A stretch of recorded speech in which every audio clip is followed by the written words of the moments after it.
Hello everyone! In a wild break from tradition, I am not doing a What Else I Saw video for October because I've already told you about all the movies I watched.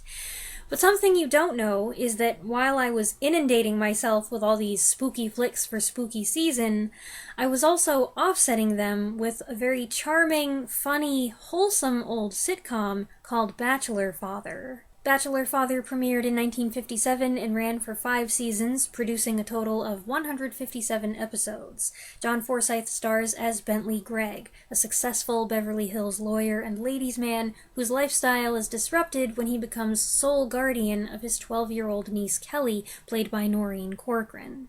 Though woefully unprepared, he's eager to give her a good home and stable upbringing, so aided by his Chinese houseboy Peter, played by Sammy Tong, Bentley learns to be a firm but supportive parent while navigating the chaotic ups and downs of life with an adolescent girl. Some of you will recognize how unusual this is for me. I seldom watch or talk about any TV shows, old or new, and I'm not really a sitcom person. I don't even know how I got here. One night I was looking something up, who knows what, and I ended up reading something about this show. It sounded kinda cute, and I casually wondered if there were any episodes on YouTube. I did a search, found the first one, started playing it just to get an idea what the show was like, and the next thing I know, I'm 3 episodes deep and hunting for more. That's how quickly I fell in love with it, especially the 3 main characters. I love their relatability, the way they interact with each other, their expressions. There's something refreshingly natural about them, and their predicaments scored some hearty laughs. Yes, sometimes I was able to figure out where the story was headed long before the characters did, but the way they deal with things is so entertaining that I was always compelled to stay to the end. The relationship between Kelly and her uncle is the focal point, and it's really nice. It's sweet, affectionate, wholesome. They're always so happy to see each other. If something seems amiss with her, he goes to see what's the matter. Whenever she's upset, he doesn't shrink away from her tears, but rushes forward to comfort her and find a way to fix things. Meanwhile, she's often looking for ways to make his life easier.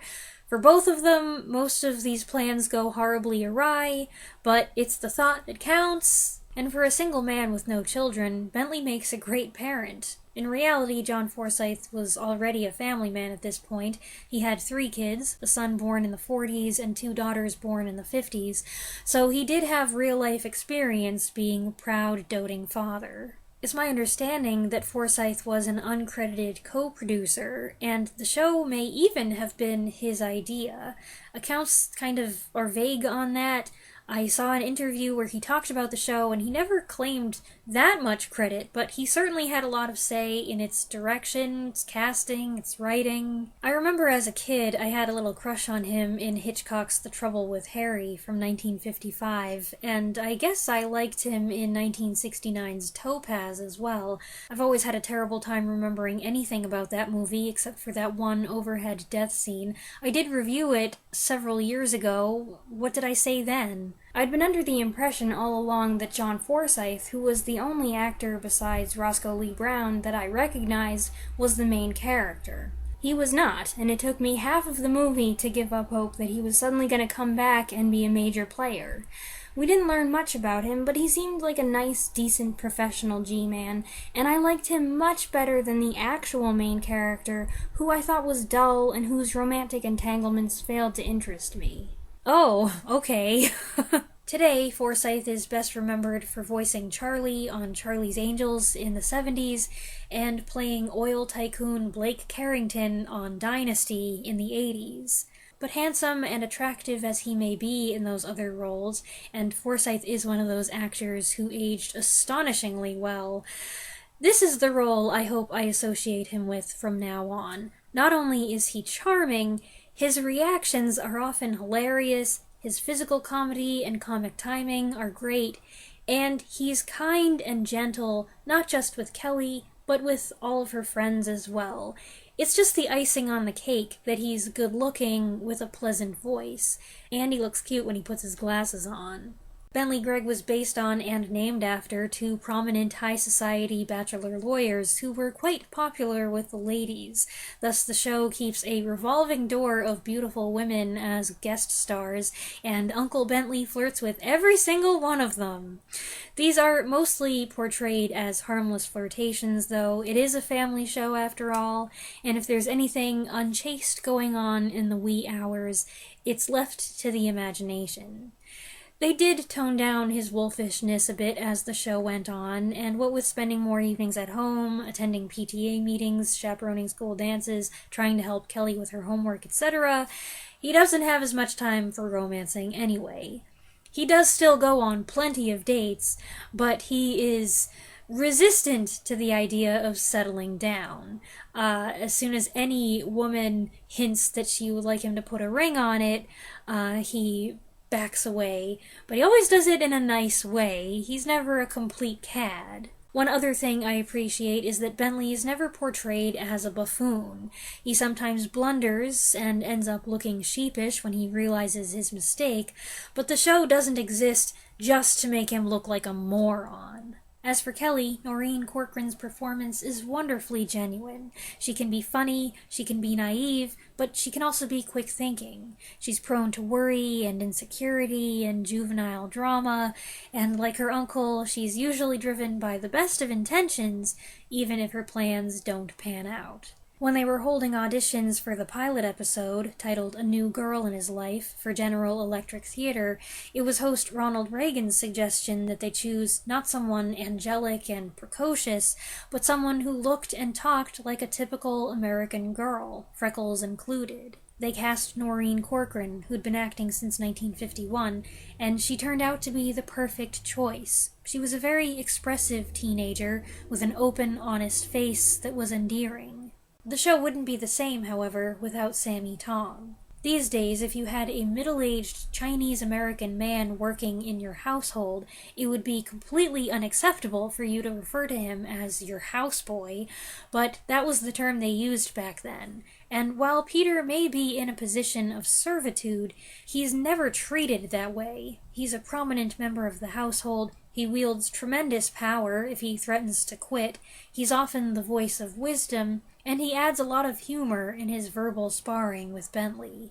Allegedly, it was Forsythe's insistence that Peter be a major character, that he get third billing, and he credited Tong for much of the show's success. You can just tell all three actors liked working together and sharing the spotlight. I don't think the show would have been as appealing as it was then and as it still is now if it wasn't so evident that they enjoyed each other and had a good time on the set. I think I tend to prefer earlier seasons, when Kelly gets into more scrapes and has some wacky ideas. Later, as she's starting to enter her next phase of life, it's clear the show's running out of steam. It is interesting to see the dynamics start to shift as she becomes the sensible lady of the house, and occasionally she has to scold Uncle Bentley and Peter. But once she was a full-fledged adult, it was clearly time to wrap things up. There are a few other recurring characters, namely Kelly's best friend Ginger, played by Bernadette Withers, Kelly's goofy, sometimes boyfriend Howard, played by Jimmy Boyd, Bentley's wisecracking secretary in the first season or two, and Jasper, a nuisance dog that's always hanging around no matter what they try to do to send him back wherever he belongs. There are also some noteworthy guest stars. I saw Jack Benny, ventriloquist Edgar Bergen, Barbara Eden, Allison Hayes, and who should pop up but the ubiquitous Whit Bissell? Of course he does! He actually made 7 appearances on the show, 1 apiece in seasons 1 and 2, and 5 in a recurring role in season 3. And also, here's a weird one, Linda Evans made her TV debut in season 4 playing a mature classmate of Kelly's who gets a crush on Bentley. Just over 20 years later, Evans starred on Dynasty as John Forsythe's second wife. That may make this seem awkward retrospectively, but it's actually a nice episode. Bentley handles the situation very well, and as a bonus, Kelly does a Charlie Chaplin impression. So I got kind of hooked on the show, and throughout October, when I had a spare moment, wasn't crazily working on spooky movie reviews, I scoured YouTube and watched every episode I could find here. That amounts to maybe 30 out of 157, and often in these uploads, the picture quality is poor, the audio's out of sync, or only plays in one ear, which almost makes them unwatchable. Almost. I was highly motivated. On top of that, some of the episodes aren't labeled or have wrong information, so I didn't always know what season I was in. While the two men stayed pretty consistent through the years, it's crazy how much Noreen Corcoran changed. If you're watching the whole show, it's not going to be noticeable, but I suddenly saw her in season 5 and I was shocked to find she'd transformed into this poised young lady. Apparently, if you have cable and you have access to a channel called Antenna TV, you can catch a couple episodes of Bachelor Father every weekend. But at least as far as I can tell, there has been no official, legal release of the complete series. I suspect the rights are tied up. The show premiered on CBS in 1957, and then it was picked up by NBC for a third and fourth season, and then it was picked up by ABC for its fifth and final season. This gives Bachelor Father the distinction of being the only primetime series to air consecutively on the 3 major networks, but it also means that it's likely caught up in some kind of rights dispute between Paramount, Universal/Comcast, and Disney. At least we do have YouTube, such as it is, and I'm going to continue to check for new uploads on a regular basis. Even if the quality is bad, it's better than nothing, and I'm grateful for that because otherwise I may never have seen any episodes of this cozy, funny, feel-good show. I hope you enjoyed this video. I'll be back next Saturday with a new review, and it will be a proper movie review this time. October was an unusual month and it's thrown me off, but we're getting back into the swing of things now. Thanks for watching.